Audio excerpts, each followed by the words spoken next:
The reason I did this was to really inspect because I wanted to see what the situation was. It's really different reading the piece of paper than actually seeing it and seeing what people have to go through. So, Valenzuela has the usual problem. Talagang basin yan eh. Lagi nababaha ang Valenzuela.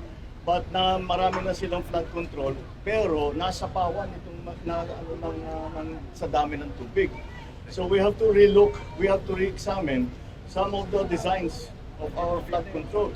For example, this was not, the amount of water was not as bad as Ondoy.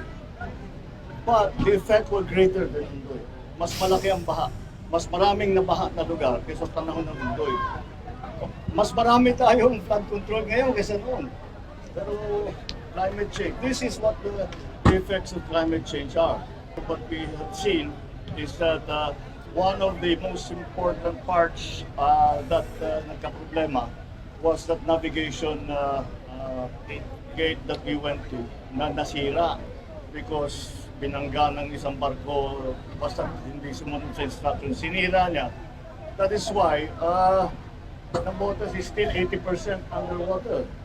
Malabon, the same. Valenzuela also. So we have to really look into that sort of thing. Yung pumping stations natin, marami na. Yun, nakaproblema lang. Sana matuto naman ng tao. Huwag kayong nagtatapon ng basura. Dahil yung basura, yun ang nagbara doon sa mga pump natin. Kaya hindi kasing effective na pwede. Dahil ginabotas yung 81.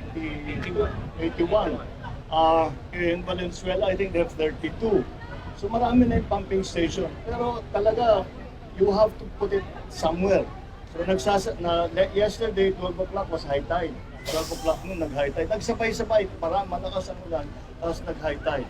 So at least now I'm very clear about what the situation is. I will be going to inspect all the other areas when we can travel to see what else is needed in the other parts of the country that suffered flooding. Now, when I get back to the office, I will be putting together, now that I know what the situation is, where the areas are that need the most. We will be putting together already the release packages for the LGUs. Here in NCR, not only NCR, in Region 3, in Calabarzon, NCR, marami nang tumawag sa akin kanina umaga pa. So we'll put that all together so that we can go to DBM and tell them to release this already para magamit na ng ating mga local officials. Alright? Okay, thank you. Thank you, sir.